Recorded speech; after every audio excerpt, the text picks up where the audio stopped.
Welcome, everybody, to Too Legit to Crit, a tabletop role-playing podcast hosted by two guys who put the forgotten in the forgotten realms. Oh, that was a good one. I had a feeling you'd like a more D&D themed one, to be honest. Yep. That was good. It was good. Good.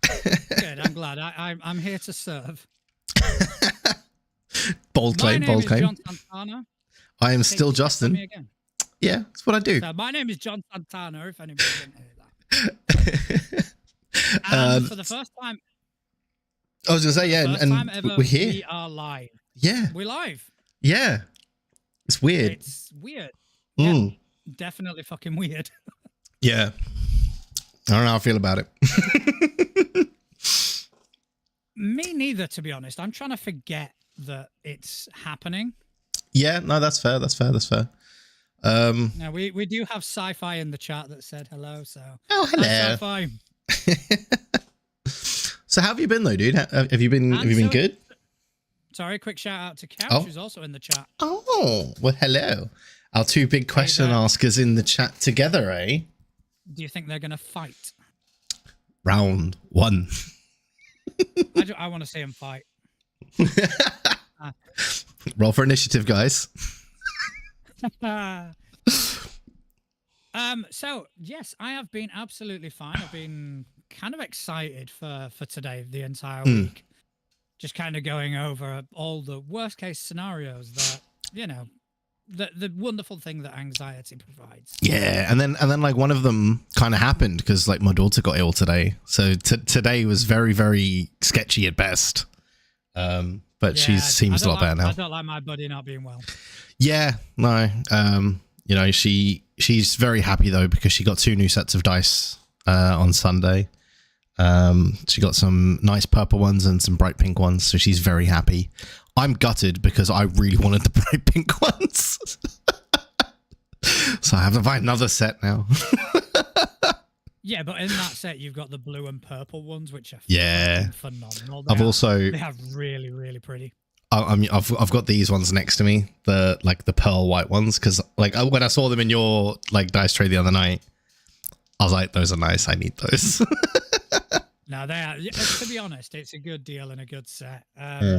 But speaking of little ones, my son and I have finally cracked open Avatar Legends. Ah, how was it? The beginner's box that I've got.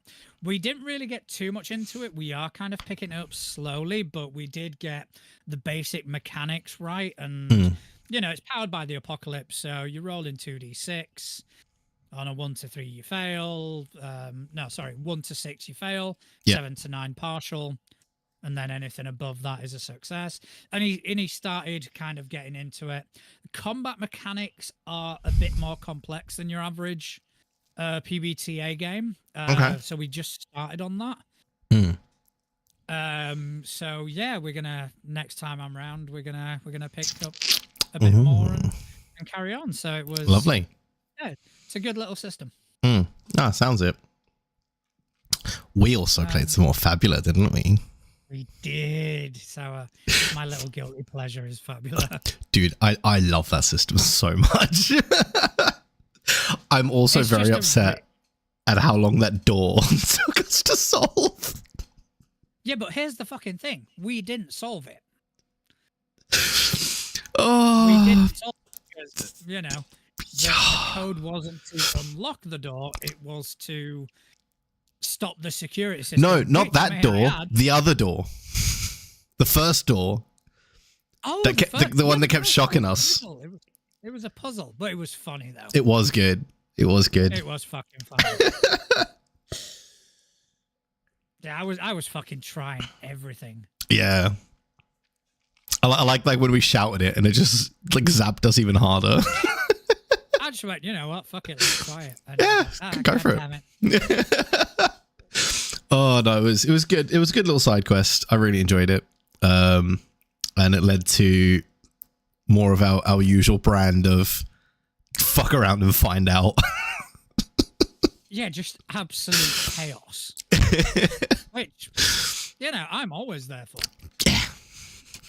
I also like how we traded Biggs and Wedge our NPC tag-alongs for a new NPC tag-along, but this time it was you guys that brought them, not me and Grim. Well, it wasn't necessarily me. It was another person in the party. It was, like, yeah. "Oh, you're in with us," and I just went, "Yeah, all right." Yeah, all right. Yeah, fuck it. Why not? Oh, it was good though. I did enjoy it. No, it was a really good session. Once another triumph from Couch. Yeah, absolutely. A load of fun. We nearly died, which Yes. is the sign of a good session to me. I was fine. I was the only one that didn't go down. No, you didn't. No, Chris and I got fucking. Yeah, you did. Yeah, you did. I mean, so did I. Just to clarify, the only reason I didn't go down is I got healed twice. Yeah, fuck you. I sacrificed myself to heal you. I was sitting on 7 HP for like the whole fight because I'd like get healed and then immediately get knocked back down. Oh, it was good though. I enjoyed it. No, it was a good laugh. And well, yeah, as you guys can see, you can now see us. You can see the kind of shit we get up to. We are actually wearing some of our. Yes. I'll move my microphone. Oh wait, that's the hand that needs to move. Yeah, And so I'm looking in the camera and it's like it's flipped. So I'm like, I was like, no, wrong way. You wouldn't think that of the two of us, I'm the one that streams more. Well, I just leave it to your expertise there, Justin. I mean, let's not use that word around here. I mean, to be honest, the viewers can be thankful I'm wearing clothes. True. He's not normally. As you correctly pointed out, it looks somewhat unprofessional to be chugging from 2-liter bottles of soft drink. So we do have our grown-up cups. Yep. I mean, I have still got my 2-liter bottle, but I've got an empty cup that I'm about to. Traitorous fuck. Well, no, because I was drinking my chocolate milk. I finished my chocolate milk. So are you seriously like pouring soft drink into where you've just drunk chocolate milk? No, I brought a spare cup. I'm not. Right, okay. I'm not a monster. Contrary to popular belief. That'll curdle like a. Oh god, yeah, that would be horrendous. No, I'm not. No, let's not do that. Yeah, no. See, we've got to cut our first Chucky stream milk off early because you get rushed to A&E. What do you mean rushed? I've got a season pass. They know me there. It's depressing because it's true. I used to go there so much because I was horrifically accident prone. But anyway, that's massively off topic. It does. True. I don't think true. we've ever stayed on topic, to be honest. No, I mean, no, scratch that. We had Johnny on last week. we did. He kept us on. Yeah, he kept us on topic. Yeah, we had a professional on the show. Right? It's amazing what happens when that happens. But I mean, speaking of like being unprofessional, though, did you see what Wizards did? I've heard about this, but I'm going to let you delight in this one. Oh, it hurts me so bad. Basically, they put out a bunch of promotional material for next year for all of the books that are supposed to come out next year. And the original releases for these images had release dates on them.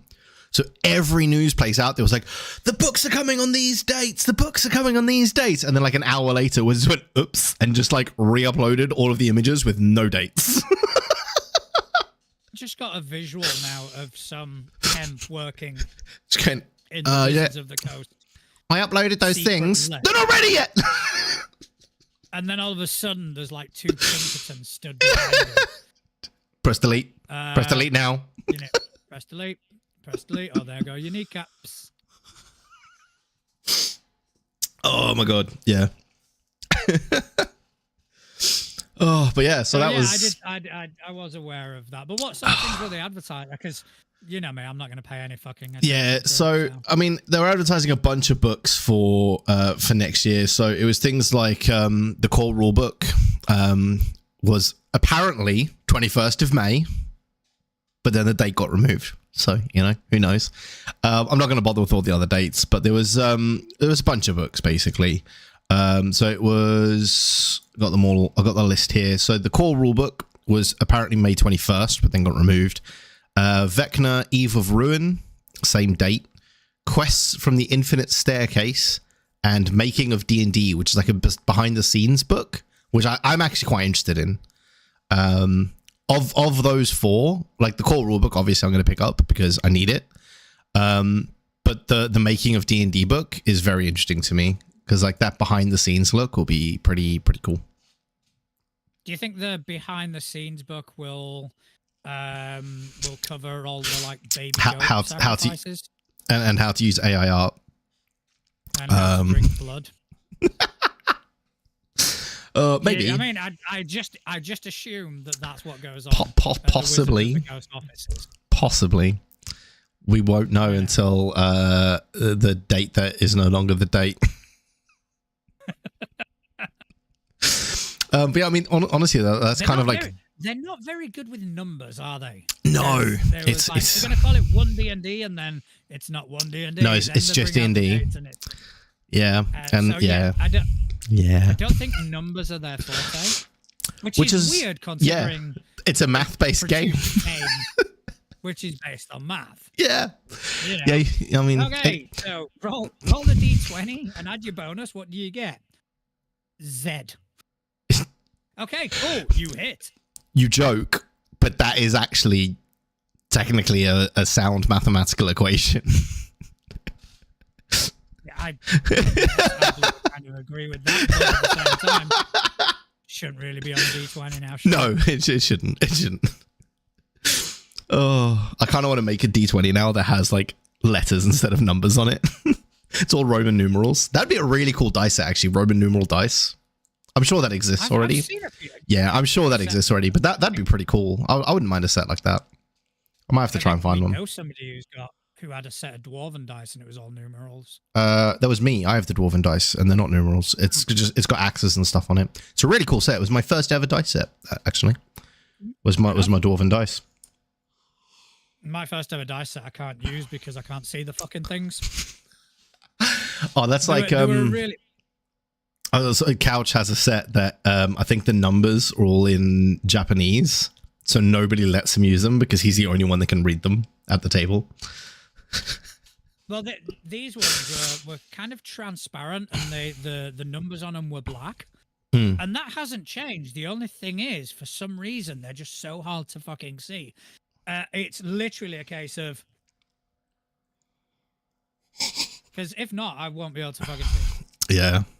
No, that's fair. I think like that's my biggest worry whenever I buy dice blind is what if they arrive and I can't read them? Yeah, I do get that as a worry, to be fair. Especially this like getting older thing. It Tell me. Yep. Even dice that like I used to use. I roll them now and I'm like I should actually be wearing my glasses, to be honest. I should as well. I don't even know what mine are. But it's fine. It's okay. But yeah, I mean, honestly, though, like that D&D screw up from Wizards has kind of dominated the news this week. There's not been much else in there. So yeah, it's very quiet week. I think it's just one of those things that every time D&D opens a fucking window, it's gonna make the news. Yeah, yeah. I mean, which absolutely fucking blows, by the way. I mean, yes, but I get why, because especially with like what's happened in recent times, right? It's such a clickbaity thing to have any story to do with Wizards right now that people will read it even if it's a non-story because it's like, oh, what have they done now? So they click the link, right? And so we discussed a story off air that we decided not to talk about. And it was something about Hasbro making a massive amount of profit. Yeah. And this website was going, oh, because it's because of D&D and it's because of this. And Hasbro themselves are going, no, it was because of Monopoly Go. Yeah. So Hasbro has said it's because of Monopoly Go, but we think it's D&D. It's like, shut the fuck up. It's like Hasbro who have said it's this and have also like shown the numbers, but then there's one report was like, nah. Nah, it's D&D, mate. Yeah, nah. Like at that point, at that point, you're just like, at that point, you're not a reporter.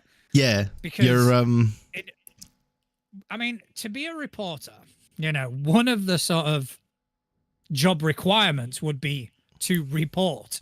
Yeah. Not And come not up with your own theory. hypothesize. Yeah. Oh, Oh, but that was fun. good times. But Good times. I was actually wanting to run something by you. Just a quick one Mm-hmm. out of nowhere. Somebody on Threads Yes. posted something along the lines of, if we were to collaborate and create a TTRPG, Yeah. what would you like to do? What would your ideas be? And I gave it a lot of thought, to be honest. Mm. And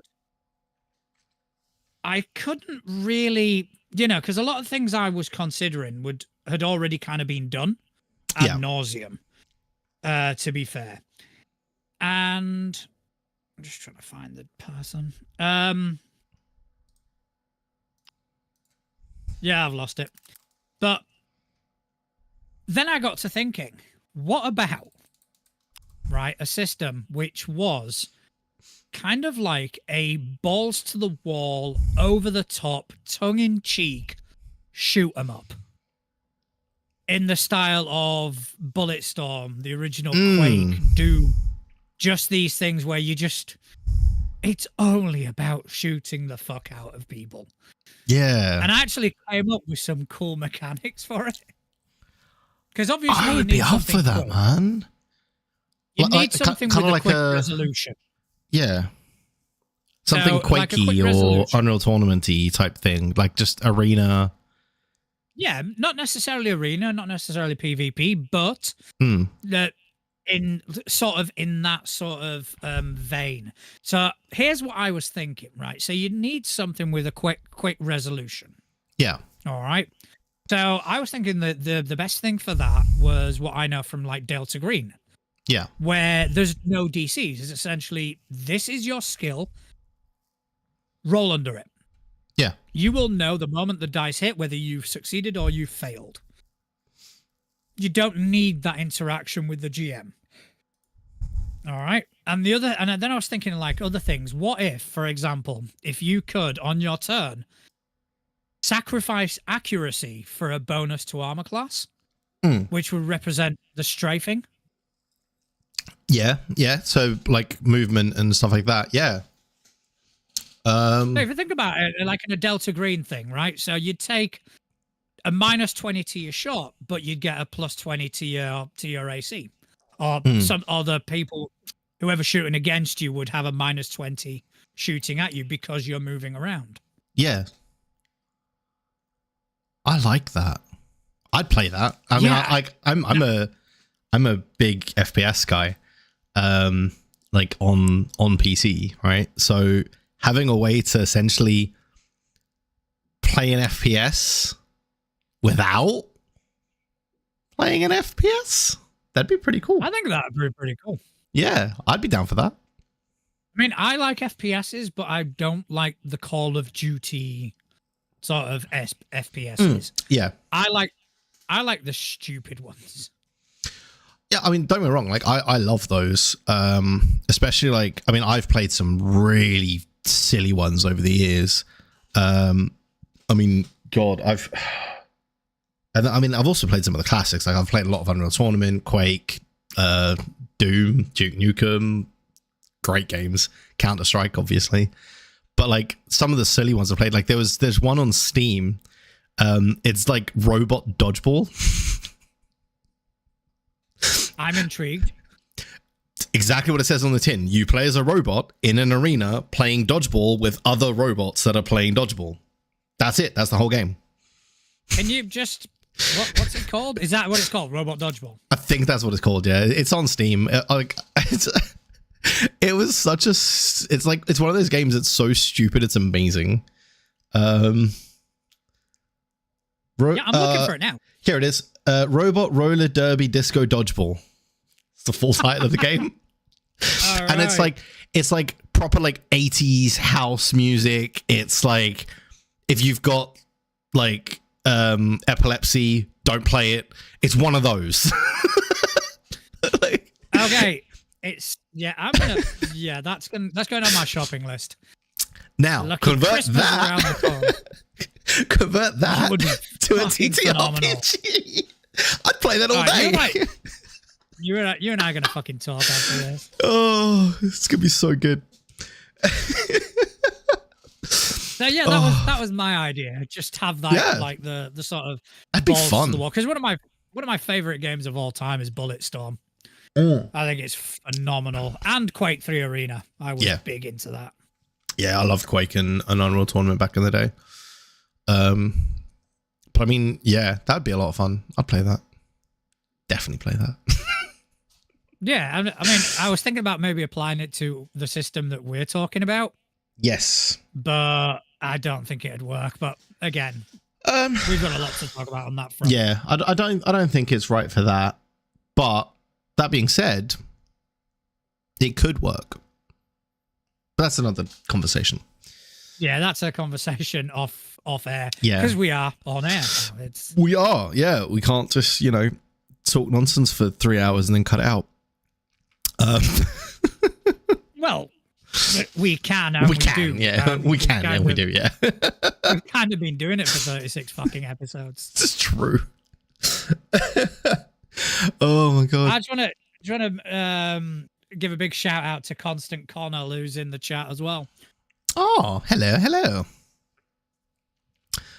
Joining us all the way over from the other side of the world. Oh, so far away. So far away. Right.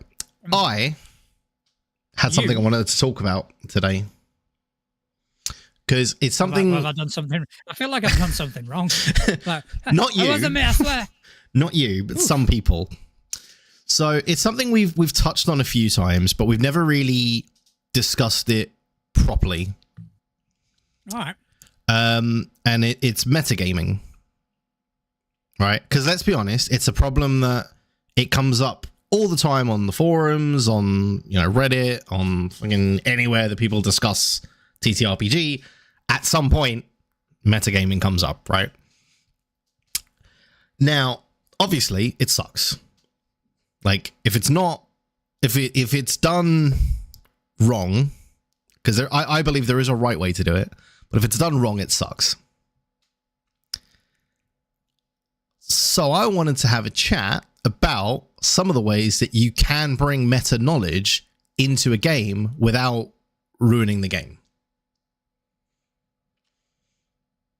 A blog post about this a couple of months back, maybe. And it's not necessarily about bringing meta knowledge into the game. It's about the GM using meta knowledge to create atmosphere. Yeah. And I posted an example of one of the things I've done in the past where because obviously going on virtual, you've got a lot more things you could do, but like accidentally leaving a token on a map where it shouldn't be. Yeah. Oops. And obviously the players go and they see it and it's a big fuck off token. Just forget you saw that. They're not going to forget they saw that. But that creates a mood. It creates a tension, as it were. Yeah. I mean, I do the same thing here. So like when I'm setting up, I'll deliberately get out huge models that I have no intention of using and put it on the desk for later. It's essentially the same thing, right? But it's also music changes is another one. Yeah. You just change the music discreetly and just let the players' imaginations kind of run wild with it. Why is there boss music? Why is there boss music playing right now? No reason. But have a potion. I wanted to more look at it from the point of view of if you are, you're DMing, GMing, whatever the acronym is for your particular system of choice, right? And you happen to have a metagamer at your table. Because it does happen. It sucks when it happens if it's not handled right. Some of the ways that you can deal with it without causing a massive issue. Because I've been on the receiving end of a metagamer in a group as a player, who I now will flat out just not play games with anymore because of stuff that happened in that campaign and stuff that I've seen happen in other campaigns with this particular person. And I've also, because obviously once you've read the books, you can't help but have a lot of knowledge about some of the monsters and stuff like that, right? So I wanted to maybe talk about some of the ways that you can have that knowledge as a player, bring it to your character, but without metagaming, essentially, right? An example that I had for that was when I was playing in another campaign. We were actively seeking out a beholder to go and fight because we needed one of his eyeballs for a ritual, blah, blah, blah. You know, usual fantasy stuff. You know, you need the eye of a beholder for a particular spell. So I, obviously, having read the Monster Manual cover to cover many, many times, already know a lot about one of the most iconic creatures in the game. But I wanted to bring... be fair, as a non-D&D person, even I know about fucking beholders. Exactly, right? So I wanted to bring some of the knowledge that I had into character, but without kind of breaking that wall, right, of what I know versus what my character knows. And we had a session where we had some downtime in a city. So I spent that downtime going to the library to research the beholder that we were going to go and fight in character, which then let me bring that knowledge into the game. So things like that, where you can, in character, gain knowledge that you have out of character. Right. I don't think that qualifies necessarily as meta knowledge. Yes, it's something you knew about the creature. However, you did not apply that. You found a way around it to kind of apply that to your character, but you would have been able to do that without your prior knowledge anyway. So, yes. For example, let's say it wasn't a beholder. Let's say it was a unique creature that you, as a player, have never seen before. And they go, you need the eye of this creature, blah, blah, blah. It would be within reason for your character to kind of go, I think we need to find out more information about this. Yeah. All right. So I don't see that as meta knowledge. All right. When people talk about meta knowledge and the sort of downside to meta knowledge, they're always talking about the misuse of meta knowledge, as opposed to the fact there's no way that you can stop from knowing things. No, exactly. Yeah. Case in point, you are starting a new campaign and you meet up with all the players and kind of go, what are you playing? What are you playing? Okay, right. I'll play a barbarian. That's meta knowledge. Yeah. However, that is accepted because it's necessary and you kind of create the narrative around it. Yeah. However, for example, getting thrown up against a creature and in between sessions I look up this creature, especially in something like Pathfinder where everything you need is freely available legally on the internet. Yeah. So all I have to do is Google and just kind of go, oh, this creature has this ability. Oh, well, I'd better prepare my spells accordingly. That's being a dick. Yeah. But no, but see, that's the kind of thing that because that was the knowledge that I had about this particular monster that I then went and researched in game. So I had an in-game reason for preparing myself that way. If you see what I mean. But yeah, but then it becomes a part of a conversation between yourself and your GM. Yeah. For example, let's say the same happened to me. I'm the GM. You know about beholders. I would make you roll for it. Yeah, of course. Yeah, to see how much you actually figure out. Okay. And, yeah. If you fail that roll, I will flat out tell you, you cannot use that knowledge. Yeah. And I think that's the important bit, right? Is having that conversation. So if somebody does start trying to bring in knowledge that they wouldn't necessarily have in character, just that little innocent question of, okay, and how did your character learn that? Because like if they've got a valid reason of like, you know, maybe in their backstory it was written that their whole village was killed by that, you know, that particular creature, it stands to reason they might have looked it up.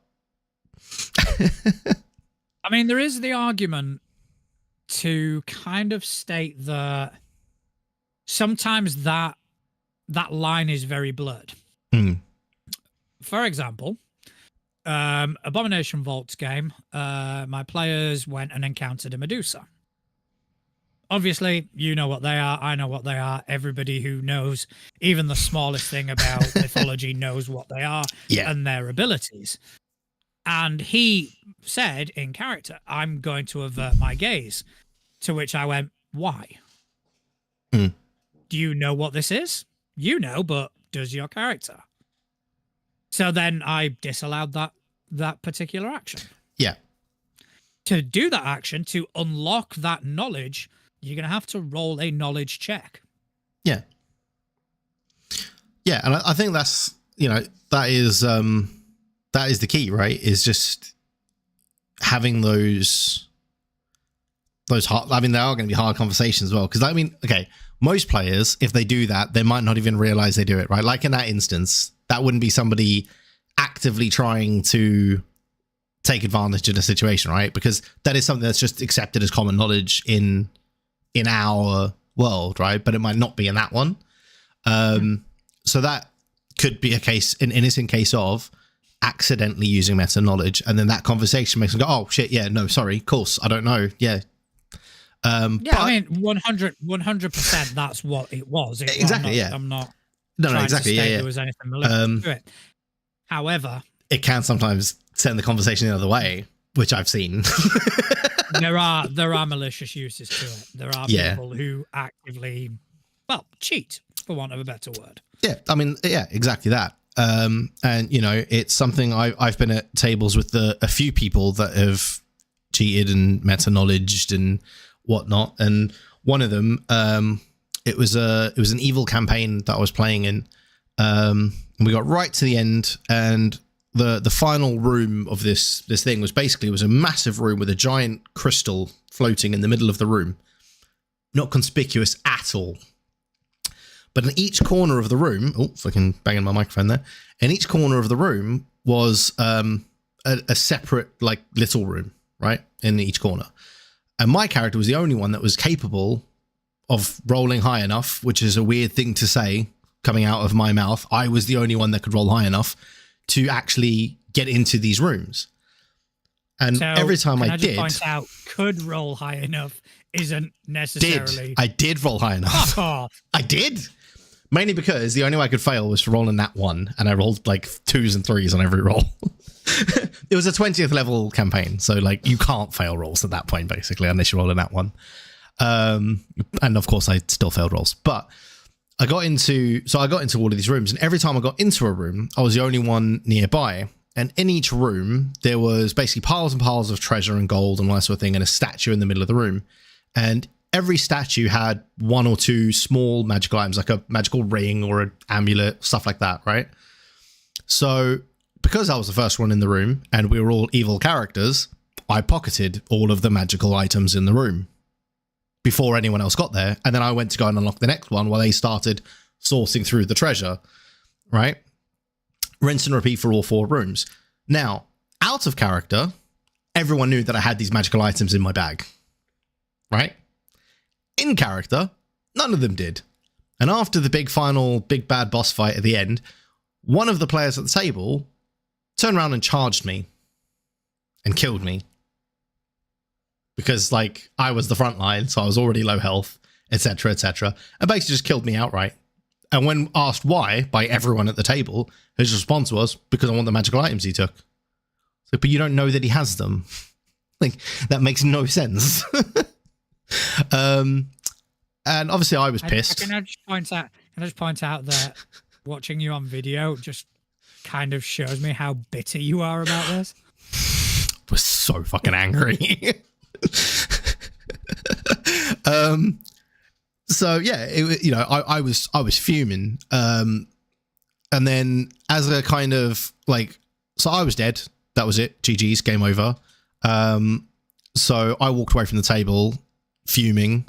And while I was kind of trying to de-stress and relax a little bit, the DM, and I've got to give credit here because he didn't handle the killing me situation very well, but the way he flipped it afterwards was fucking brilliant. So my character was a paladin and used to be a noble and, very, very well respected and all this sort of thing. And he was only evil because he stopped giving a shit, basically. After they killed me, the two like surviving people were leaving the room when the good adventurers showed up.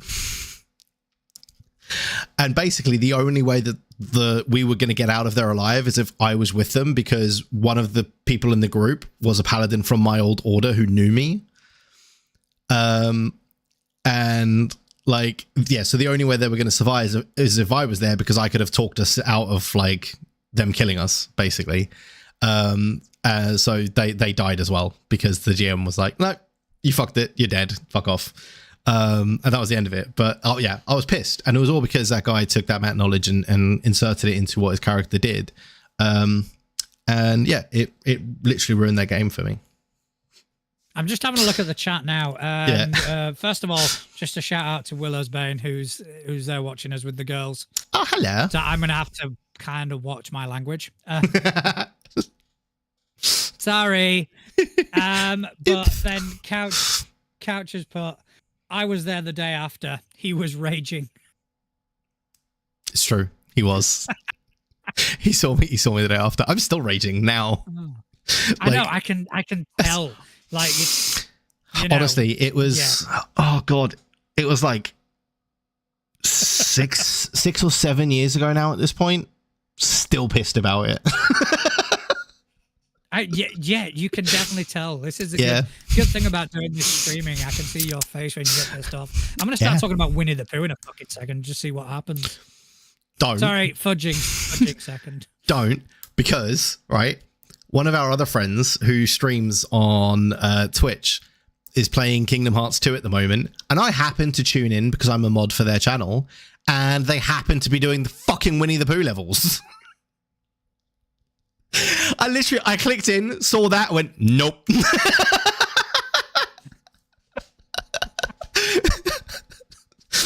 And it was one of those moments as well. Like, I tuned in and Pooh had his head stuck in a honey pot. And I was like, no, the world is out to get me right now. I'm out. I can't do this.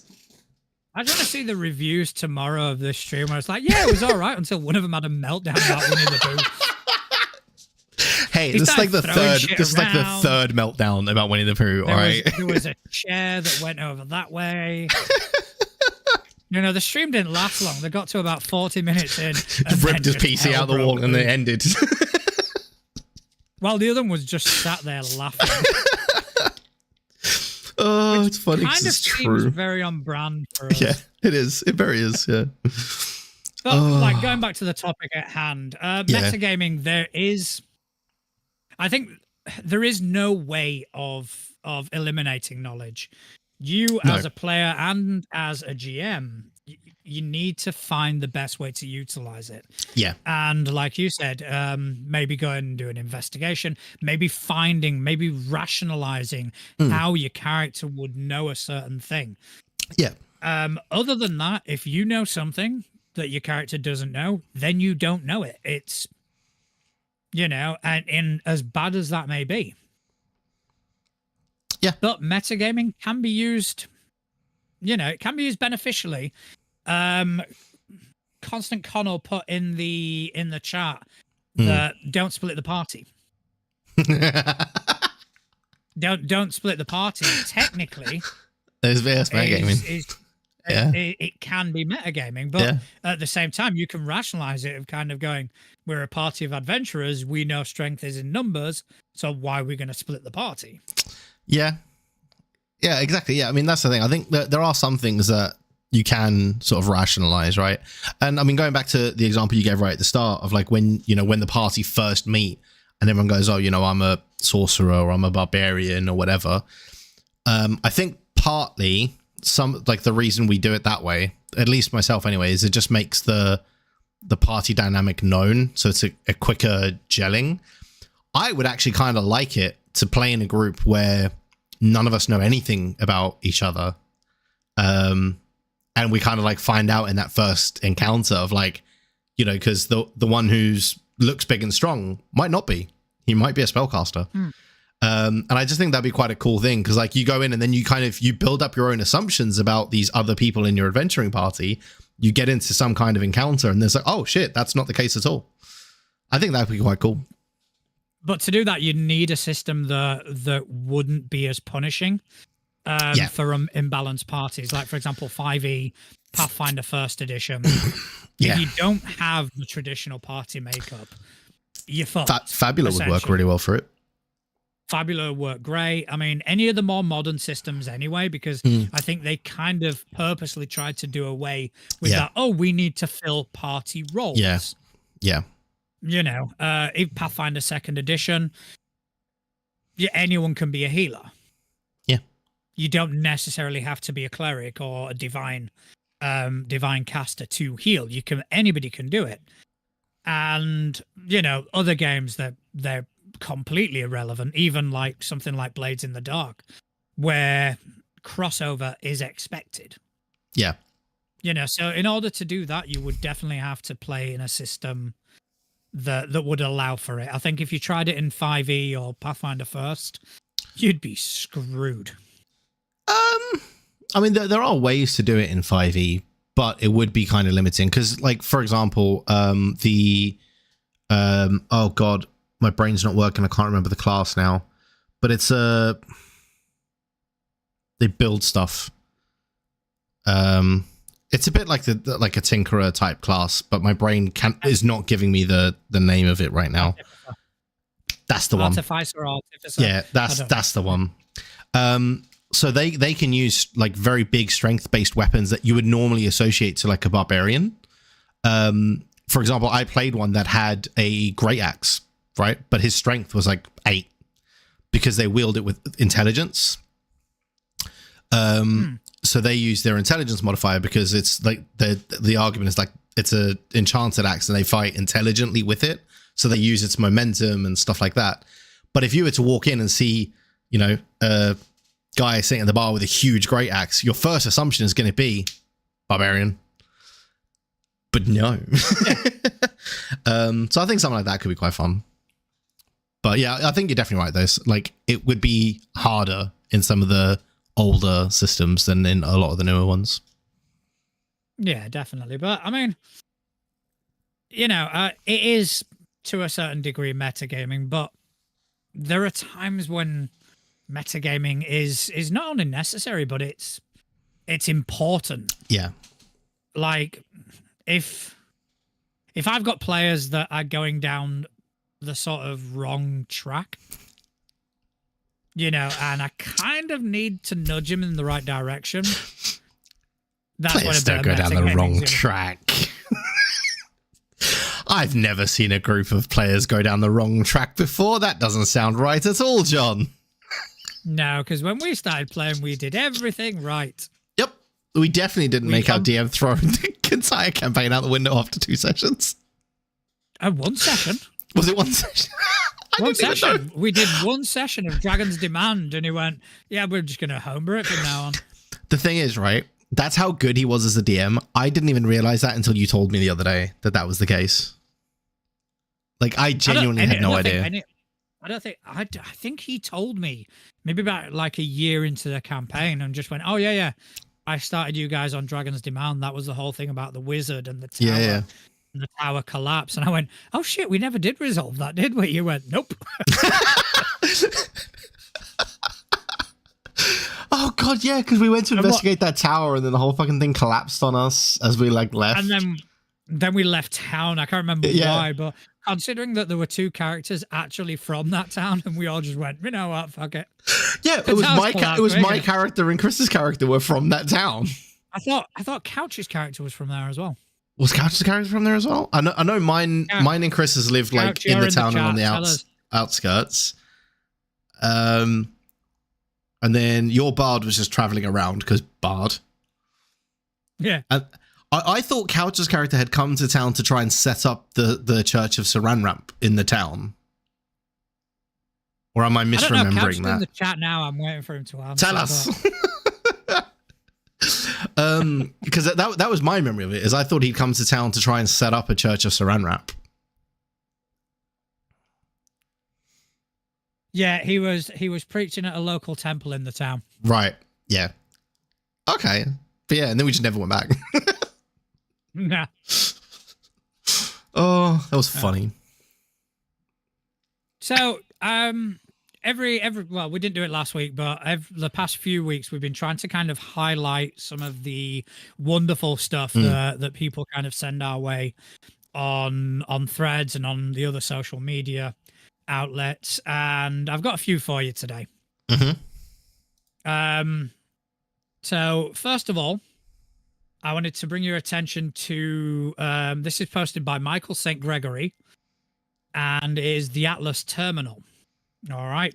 Okay. So in the far and distant future, 4 planetary recyclers are abandoned on a junk planet terraformed by their employers, and now have to find a way out before a nuclear storm destroys them and the entire planet. Every other Thursday, live on Twitch, our most recent episodes, VOD, will be on their YouTube channel tomorrow. That sounds like a really cool concept. That does. It's a bit like the concept of you know like the film WALL-E, right, where the Earth was like destroyed basically, and they left behind the robots to clean up. It kind of sounds a bit like that, right? It's these these things left or these people left on the planet, or it might be robots. I don't know. I haven't watched it yet, but probably humanoids of some description. Wait, you've not seen WALL-E? No, I've seen WALL-E. I mean, I'm talking about this. Ah, right. I was going to say, Jesus Christ. Of course, I've seen WALL-E. What kind of? Out loud. I'm also a huge Disney nerd. But yeah, like this seems very similar though, because like they're on the planet trying to recycle everything and sort the planet out and stuff like that. So that's kind of a cool concept, and I quite like that they've realized, oh shit, we need to get out of here, and that's a really cool journey. I might have to give that a watch. That sounds pretty good.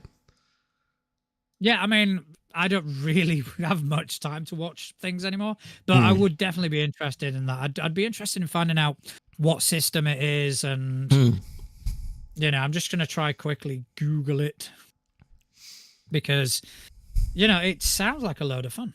Yeah, no, definitely. But anyway, while I'm Googling that, yeah.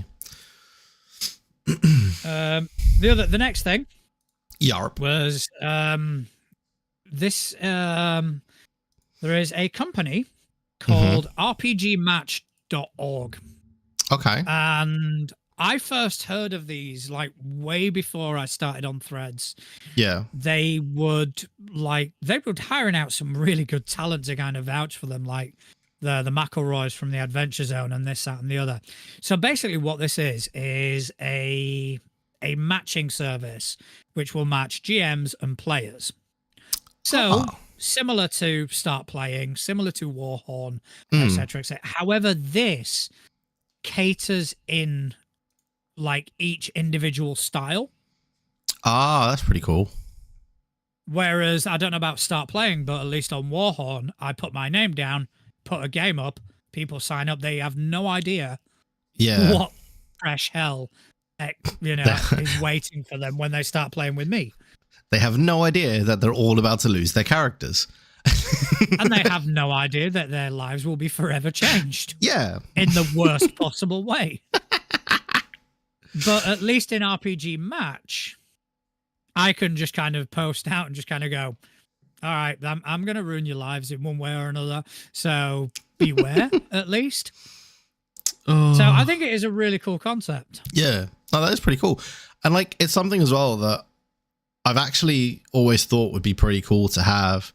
I think obviously it's going to be more beneficial for people like yourself who play online more than in person, because it's going to be a lot easier to find a group online. But it could work for trying to find people in your area. Do you think we should create an app that does it for live tables? I think the problem's going to be in more remote areas where there aren't many players. You're going to struggle anyway, right? But it might work. Yeah, no. I mean, how many fucking dating sites are there? How many dating apps? Yeah, but none of them work.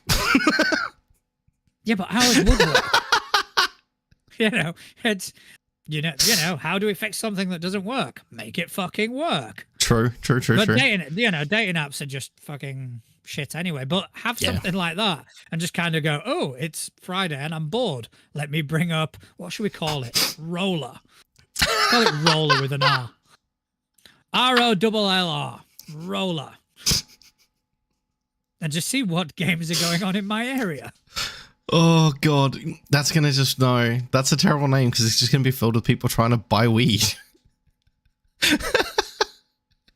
Hey, I'm not saying that that's what we have it for, but no, that's a terrible edit. But I definitely think like it's an app that could work. All right, not Roller then, not Roller. We'll come up with a different name. Critter.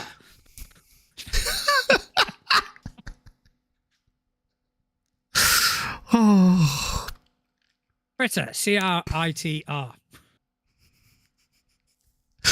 I mean, that's better than Roller. By the way, I'm trademarking all these fucking things right now. People are watching us, and someone is going to steal this idea. Well, no, because we've got it recorded, time-stamped and everything. Fair point. Trademark. Yep. TM. But it's a pretty cool concept, though. I do like it, and I think, like I said, I mean, this kind of thing obviously is much easier for online games because you don't have to be in the same area, right? But having one for in-person games would be pretty cool. I guess that the issue with in-person games, though, is like playing with randoms. You've either got to invite randoms to your house or go to a random's house or find someone that you can play in public. I see no problem with that. I do. Because I don't want random people coming to my house. Yeah, my game is in the basement. Come down. Come join us. Don't ignore the screams. Yeah, just really enjoying the game. They're just really enjoying the roleplay. But yeah, no, it's a really cool concept though, and I think it's definitely if you play a lot of online games, definitely worth checking out. Yeah, definitely. And I do like the idea of being able to kind of cater your needs as a player versus what's on offer from the GM. Because again, if you go through Warhorn, you've got no clue. Yeah, and I think that is like an important part of enjoying a game as well, right? Is having a play style or expecting a certain type of play that the GM's offering. Because if you're a really combat focused DM and they're a really RP focused player, they're not going to have fun in your game, or not as much fun than they would if they were a combat focused player in a combat focused game. So yeah, and it's not only that, it's not only them, it's the other players at the table. Yeah, exactly. I mean, all you need is someone that just wants to heavily roleplay every sort of encounter, and people are going to start going, all right, I didn't sign up for this sort of thing. Whereas other tables are more RP heavy, and they can just everyone gets a turn in the spotlight, and they have their big scene, and it's really cool. And like I've played it with both kinds of people, and honestly, the people that get really into the role play, I don't know how they do it. It blows my mind every time. They're incredible. Like, they just are. Well, I'm a bit. I do get sometimes into the role play. Depends if I'm having fun and being a dick with it or not. Says the guy who's literally got an entire printout of a bunch of prayers for his character to say in Fabula. Oh God, yeah. I've got one for every occasion. That's kind of what I'm focused on. Yet still takes the piss out of Saran Wrap.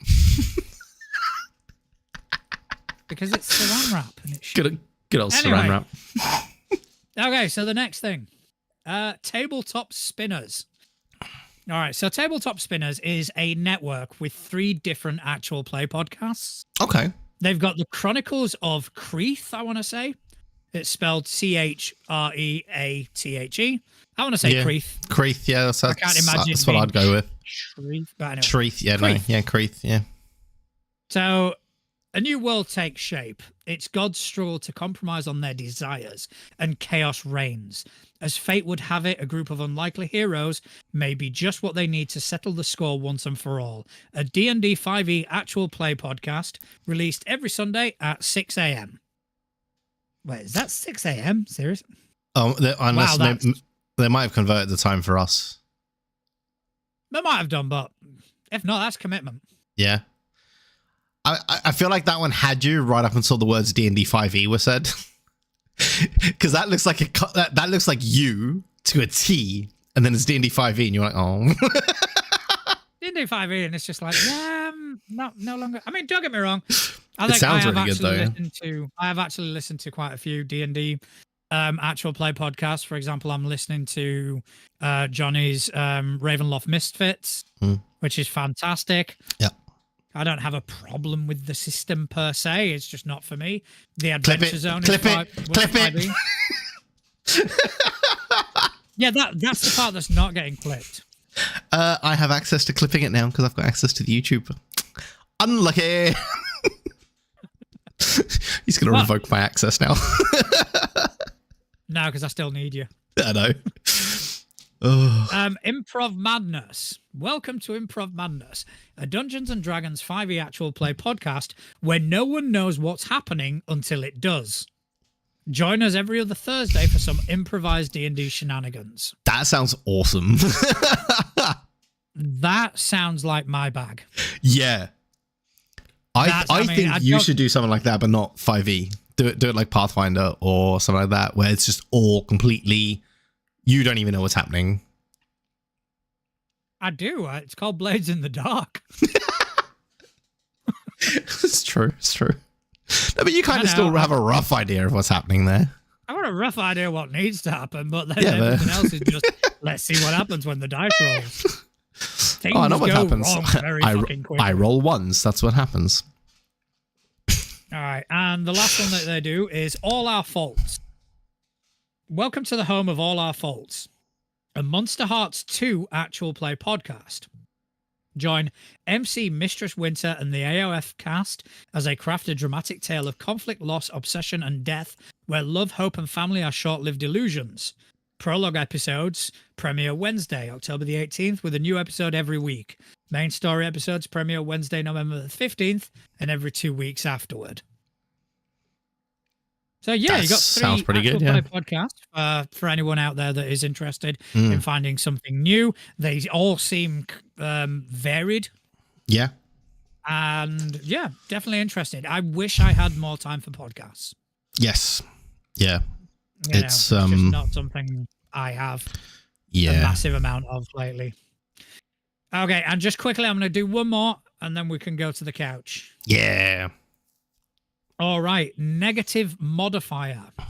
It is a weekly actual play podcast who are currently wrapping up a playthrough of Oakwood Heights, a heinous murder publicity stunt dressed up as due diligence, and an alleged murder so broken he cannot even remember his childhood. Home are what await you in our first foray into the world of cult Divinity Lost. That does sound like a little bit of me, to be honest. Yeah, I was about to say that sounds like you, dude. Like a heinous murder, like bit of mystery around it, and yeah, that's just add some like existential horror in there, and yeah, and that's you. You done, bro. Christmas came early. Something came early. There's that end stream button. Oh god.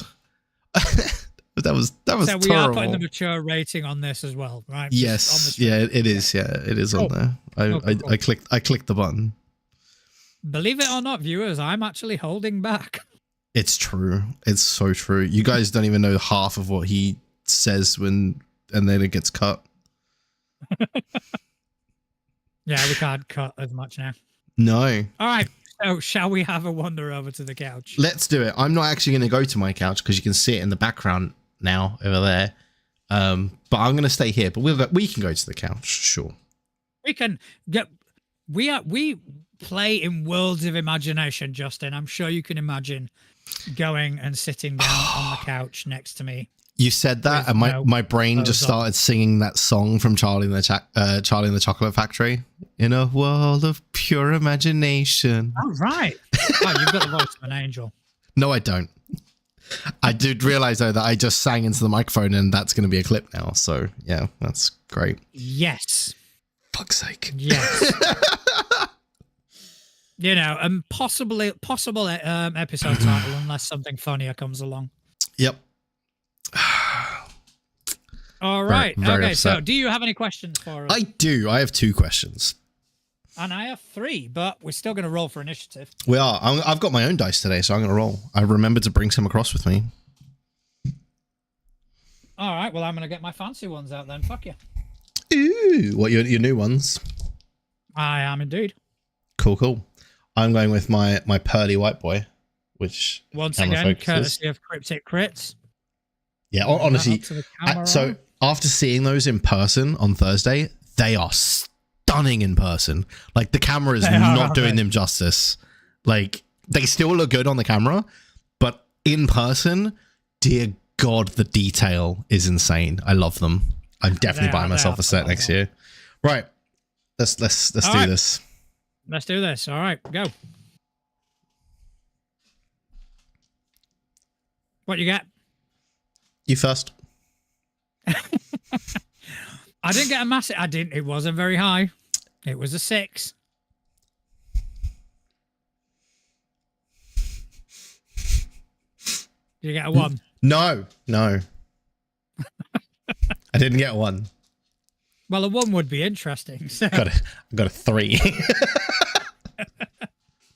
All right then. So so these dice are just like all of my other dice. That's the first time I've rolled them. They rolled a 3. Love it. All right. Okay. So I will start with the first question I got. Yep. This one is from Couch. The man, the myth, the legend. Who is in the backseat of an M4 Sherman tank. It is, when playing in a game, how much do you like to be led by the GM? Do you prefer to self-govern and manage the storytelling between players, or have the GM tell you what is going on? And in brackets, not asking for my game at all.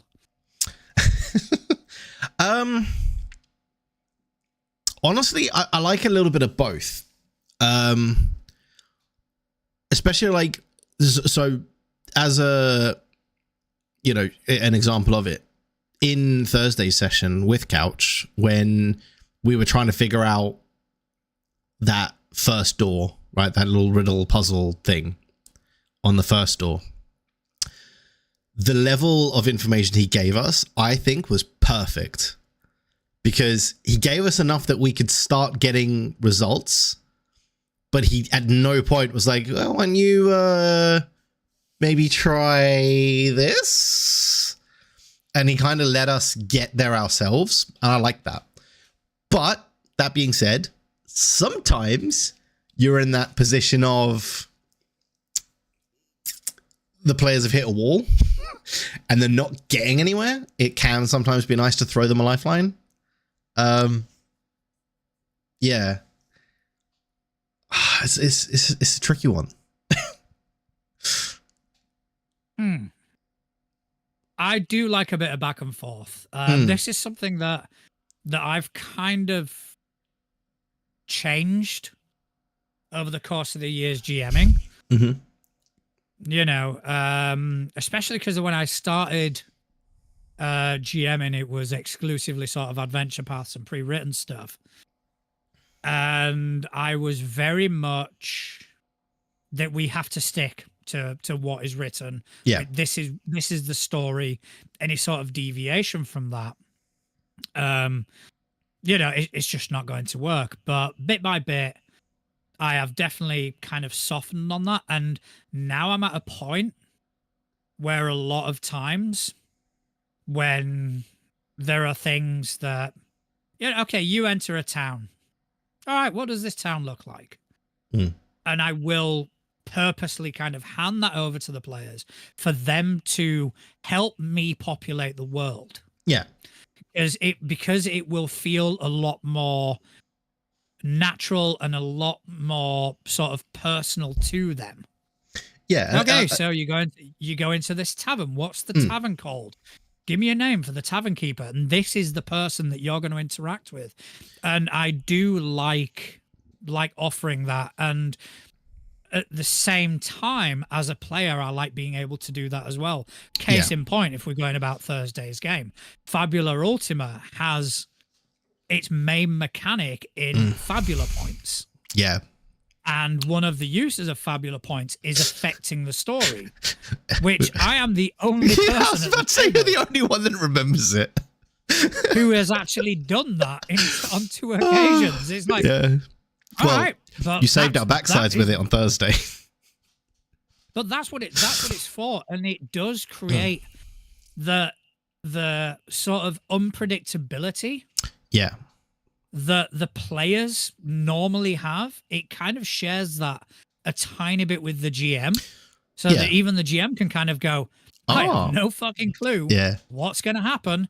Let's have some fun. Which think is as well, part of the reason why I like stuff like Blades in the Dark and Delta Green, because they lean heavily on that. I think it also it helps the players get a bit more invested in the world around them, right? Because they've contributed to it.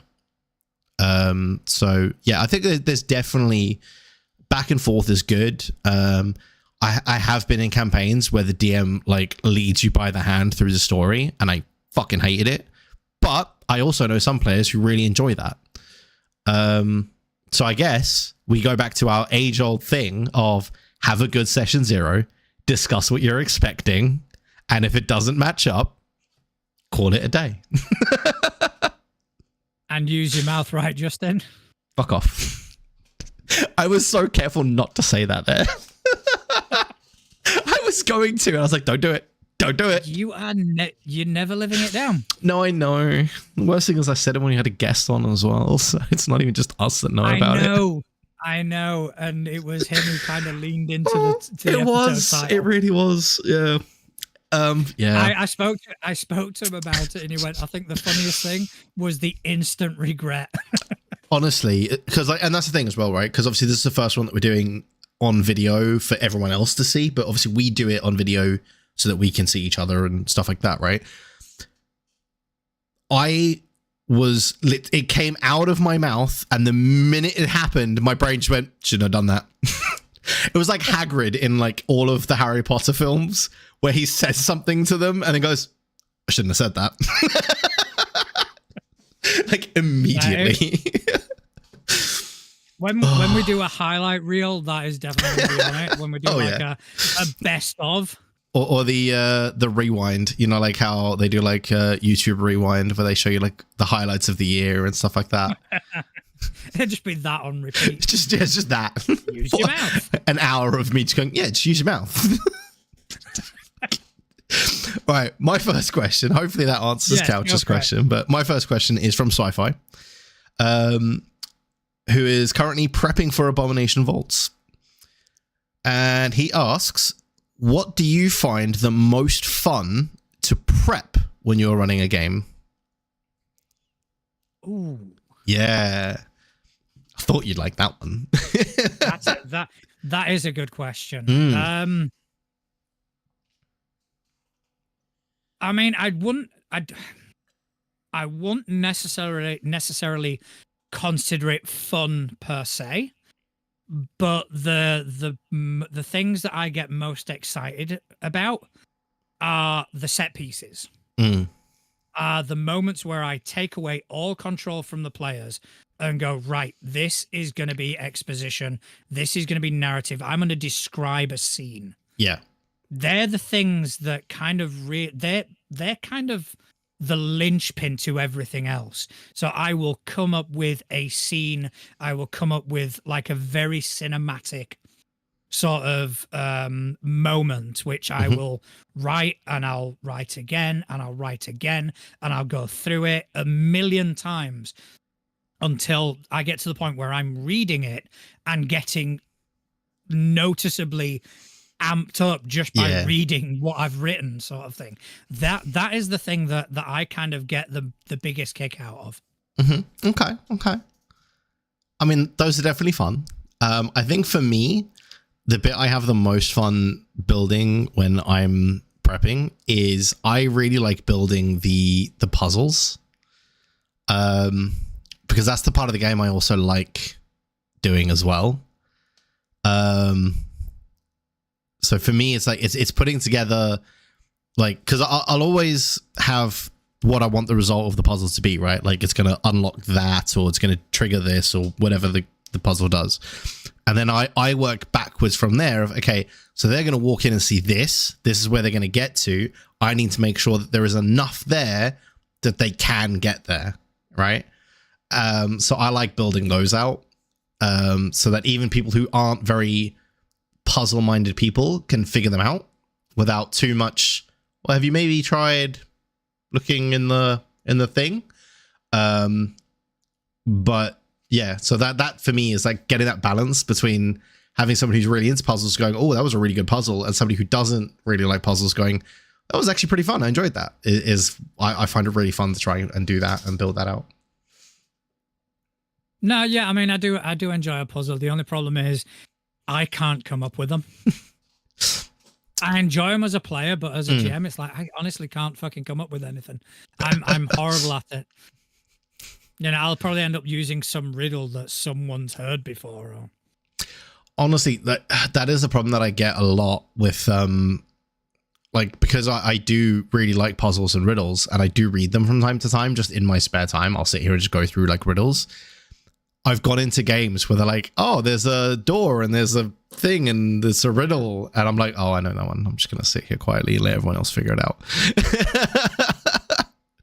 Yeah, I have done that before where there's a riddle. It's just like, yeah, I'm just going to let people crack on. Yeah. But yeah, so I'd say that's my favorite part. Well, hopefully that's answered that question for sci-fi. I've got another question here. This one comes from Chris. Oh. Who is searching for daylight under a mountain of boxes. Now, I have you know, to be perfectly candid, I have actually had to edit this one because he told me the question, then he sent it in. Yeah. And there was a slight mistake, Change. which I've corrected. But it is, what would be more of a threat? 100 duck-sized Tarrasques or a Tarrasque-sized duck?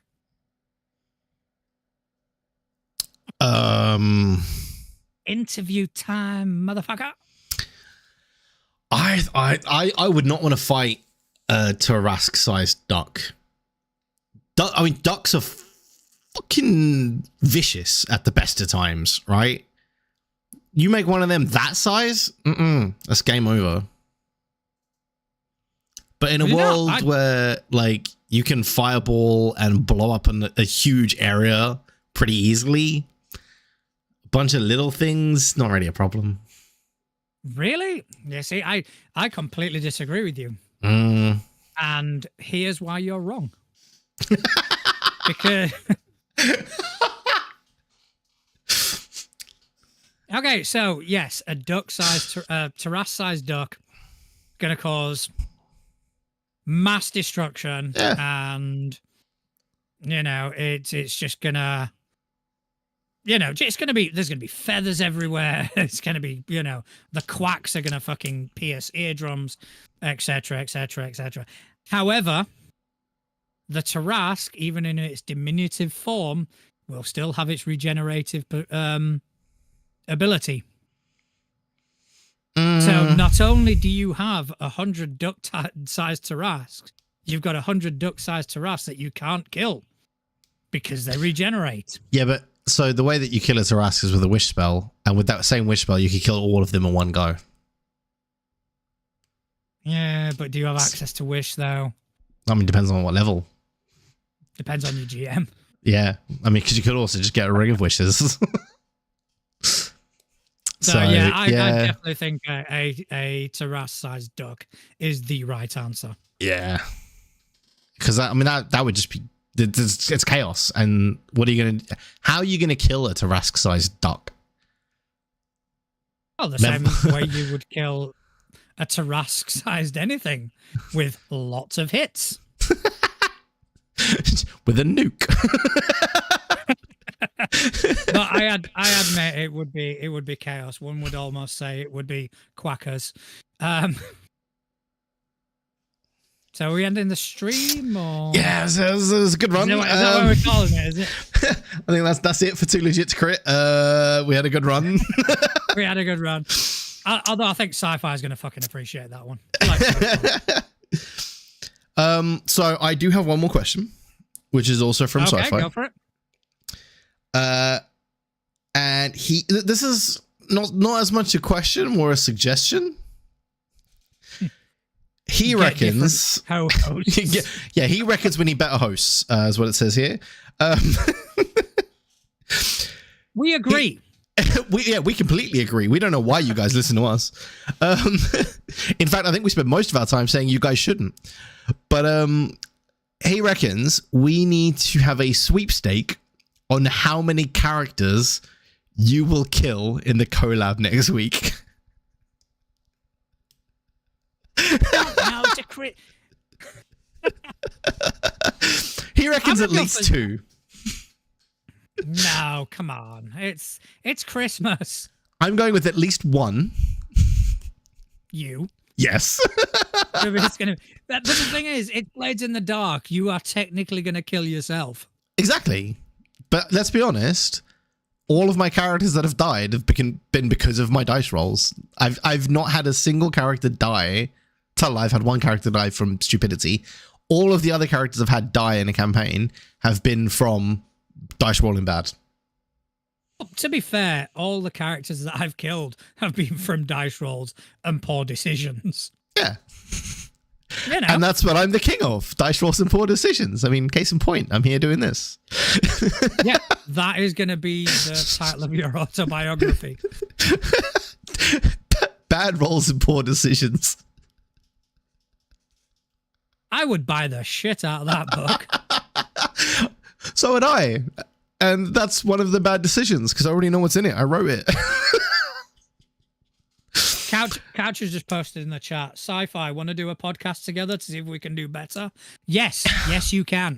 Absolutely, you can. You can immediately do better than us. Yep. It wouldn't be hard. I just read as well a Sci-Fi. Where would they get the questions from? From us. We'll just send you the questions you've sent us. Or they'd just sit there asking each other questions. Yeah. That would be it. They would just question each other. It would be like an interview back and forth. We should actually do that as a segment.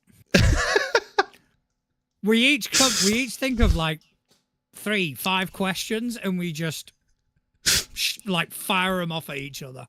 I'm down for that. Let's do it. And we don't have to answer them, right? No, we've got to answer our own fucking, No, I mean, we don't have to answer our own questions. Yeah, so you don't have to answer your questions, and I don't have to answer my questions. Cool. Yeah, I'm down for that. All right, okay. Well, yeah, I'm down for that. We'll try it next week. But then it's, can we come up with 5 questions? Let's go with 3. Let's go with 3 questions. Because I don't know if I can come up with 5 questions. I've got an intro to come up with every week, and that's bad enough. I have nothing to do every week. Well, I mean, I guess I've got to make sure the stream's good to go because we have other screens that we will be using in this as well in the future. Yes, we do. But this one for now. We need to work on a couple of them, to be honest. We do need to work on a couple of them. Mm-hmm. Yeah. I will get that done this week. But yeah. All right. So it's now my last question, is it not? Yes, it is indeed. Okay. All right, so this one also comes to us from Couch, from an F-15 co-pilot's chair. It is, what is your favorite moment from a game you have been in? Whether that be a player or a GM. This is a fucking thinker. Yeah. I mean, there's a few for me.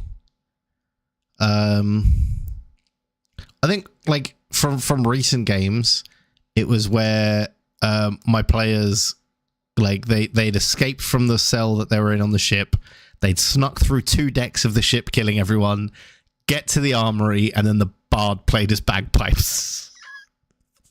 That was just gold for me because it was like they've been so sneaky that whole way, like up 2 decks of a ship, sneaking along. They were like, one would go ahead to scout the, what was on the next deck and everything. Get to the armory. They're finally able to gear up and really take control of the ship. I'm gonna play my bagpipes. Loved it. So I think that one's definitely like up there for me. All right, I've got 2 in mind. One as a player, one as a GM. As a player, this was back in Scott's campaign. Way after you'd already gone at this point. Yeah, I've done a runner. And our party bumped into what would be the big bad of the campaign. And Scott's plan was for us to die, essentially. And then we'd kind of get reincarnated, mythical powers, etc., etc. But we did not know this at the time. We just knew, holy shit, this is a really hard fight. Yeah. And we were getting battered from pillar to post. We could not land a strike on this. This guy had like a Vorpal weapon. So it was natural 20, head goes, you're dead, sort of. Yeah. During all the campaign, Scott was very permissive with me and my character in the sense that I could, to a certain degree, break the fourth wall. Yeah. And just for comedic purposes. And we were in this fight, and I knew that we were toast, but there was still a chance for someone to get away. Yeah. So I went, you know what? Fuck this. And I just had the most amazing 5 rounds of combat I ever had, because my round would be just basically move away and insult this fucker.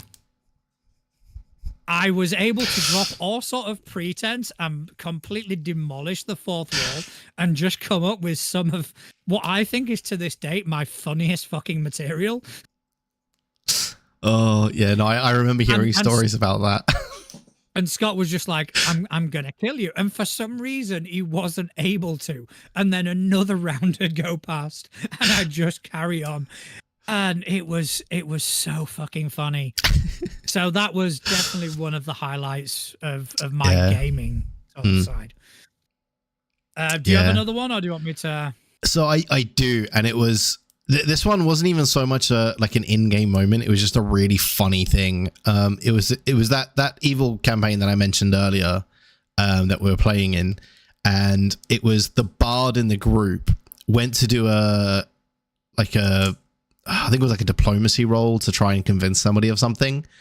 So he rolled his d20, rolled like a 2 or a 3, called what he rolled before doing the math on all of his modifiers, right? So I rolled a 3, so that's and while he was trying to math it, the DM started talking about how he was failing the diplomacy that he was trying to do, and he went, so that's a 37, and the DM went, what? It was like, yeah, it's 37. He's like, but you rolled a 3. He's like, yeah, I'm a 20th level bard. What do you mean? Basically, he just had so much stuff in there that the only way he could literally like do anything remotely bad was in that one. And even then, on a skill check, it's not an instant fail. Like, I think the lowest he could roll was like a 30. Yeah, I which mean, in 5e terms is a big number. Nahash was like that towards the end of his career. You know, I think 57 or something stupid. But the other moment I want to remember as a GM in this case was after the Skulls and Shackles campaign sort of split. I ran sort of an offshoot of that for Chris and Couch, where they, traveled a magical ship that could traverse the plains, etc., etc. And Chris's character was looking for his dad and all this. And I introduced an NPC really early on who would travel with them. And it turned out that NPC was the big bad. Ah, I love it. And it was the moment that Chris made the connection. I have never heard him scream so loud down the microphone. It was so funny. He called me words that even I don't want to repeat on this. On this screen. Yeah, like those kind of like reveals as well. If you could get away with them to the very end, they are fucking beautiful. Because if you could get away with it right to the end, like the players have formed an attachment to that NPC now. Yeah, and they had all these sort of like really sort of bonding moments and stuff like that. And when it all kind of revealed, I kind of relived the bonding moments and everything. I'd very carefully chosen my words. Yeah. So it would be a case of, if we don't do this, we're going to, if we don't do this, they're going to die, sort of thing. Whereas when it initially happened, it seemed like a plea. But when the reveal happened, it was like, no, that was a threat. Yeah. And it was, honestly, he hated, and he still does not trust me. I mean, that's fair. That's fair. That is fair. But it was a phenomenal sort of moment. Oh, yeah. No, I love that sort of thing. But that was a fantastic question. I really enjoyed that. That was. But I do believe that is about it for us today. Yeah, I believe so.